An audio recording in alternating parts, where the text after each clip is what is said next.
Imagine being completely alone in the vast ocean. No food, no water, no help.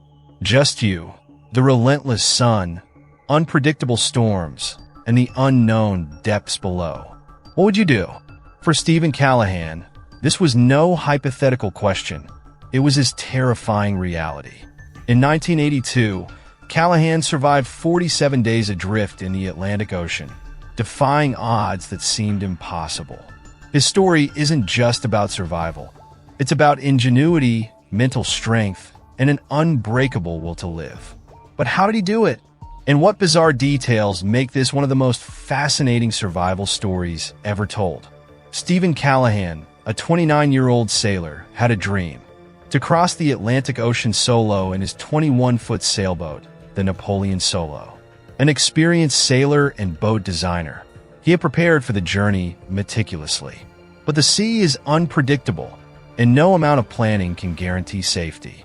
On January 29, 1982, just days after leaving the Canary Islands, disaster struck. Callahan's boat collided with an unknown object in the middle of the night. Some speculate it was a whale. Others believe it could have been debris from another ship. Whatever it was, the Napoleon Solo was fatally damaged. Water flooded the boat rapidly.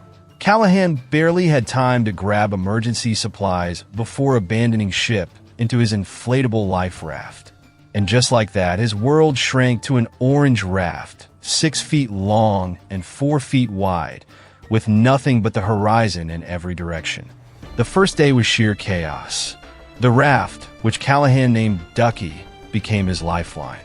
Inside it, he had a few essentials: a solar still for collecting drinking water, some food rations, a spear gun, flares, and a copy of Sea Survival, a manual on how to stay alive in such situations.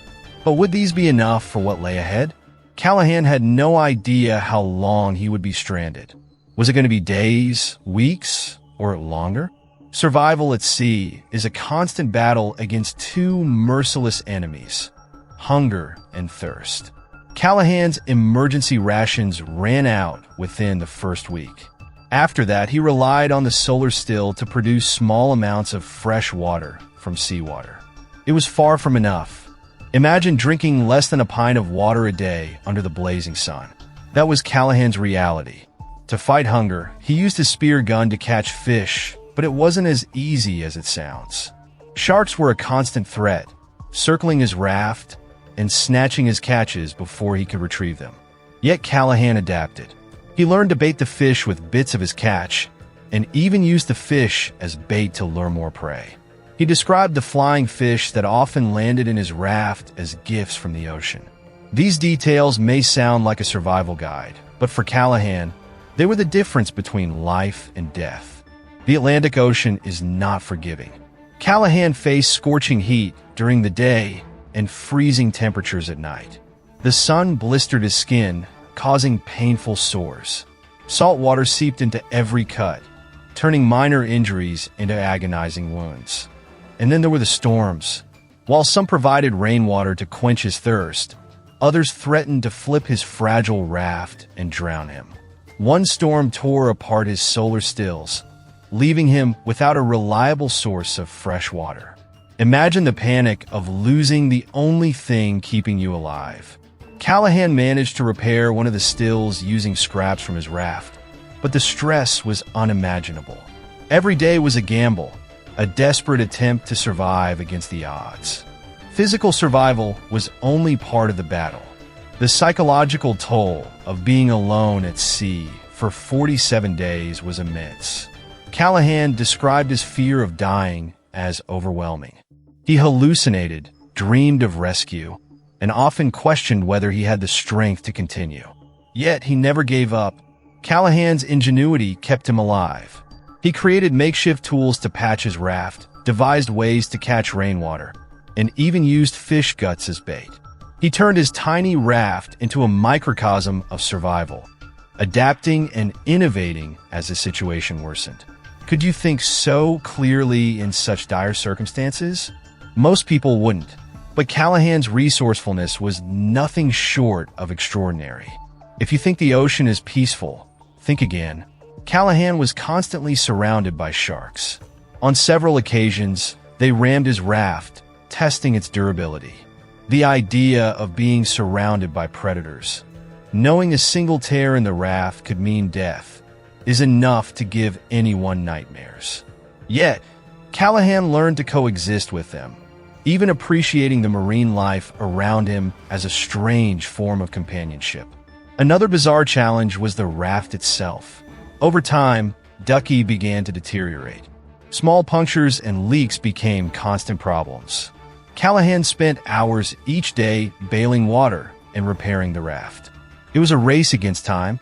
Would the raft hold together long enough for him to be rescued? What makes Callahan's story even more heartbreaking is the number of times he almost got rescued. Ships passed by, but none saw him. He fired flares, waved desperately, and even used mirrors to reflect sunlight. But the vastness of the ocean swallowed his signals. Each missed opportunity was a crushing blow. How many times can a person face rejection from salvation and still find the will to survive?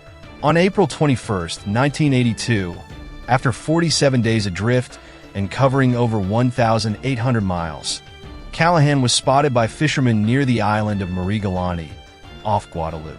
They were astonished to find him alive. Callahan was emaciated, sunburned, and weak, but he had survived.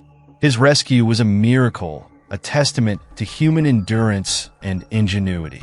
Surviving such an ordeal leaves scars, both physical and emotional. Callahan's body was covered in sores, and he had lost a third of his body weight. Mentally, he struggled to reintegrate into society. Yet he channeled his experience into something meaningful.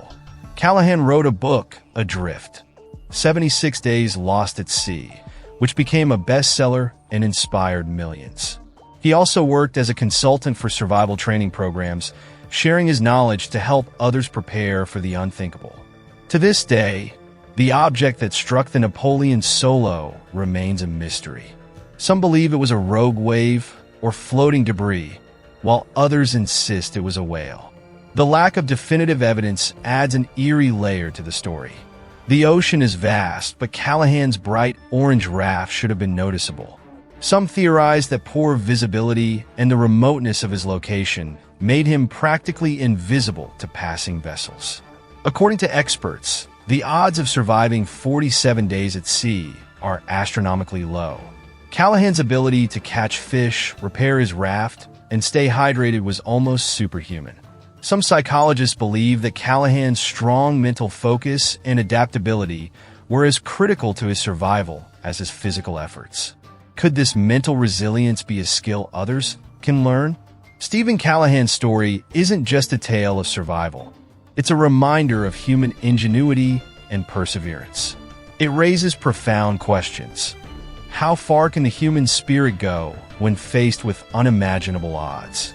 What drives someone to keep fighting when all seems lost? This story also teaches us practical lessons. Preparation and knowledge can mean the difference between life and death. Callahan's survival manual, spear gun, and solar still weren't just tools. They were lifelines. Would you know how to survive if faced with such a situation? Stephen Callahan's 47 Days Adrift at Sea is one of the most extraordinary survival stories ever told. It's a story of desperation, creativity, and the sheer will to live. His experience has inspired countless people, proving that even in the face of overwhelming adversity, survival is possible. As Callahan himself once said, "If you keep thinking about tomorrow, you'll make it through today." So, the next time you look out at the ocean, remember Stephen Callahan and his incredible journey. Would you have survived? Could you have endured 47 days of isolation, hunger, and fear? Let his story remind us all of the power of the human spirit. Don't forget to like, comment, and subscribe to Mystery Junky for more incredible survival stories and gripping mysteries.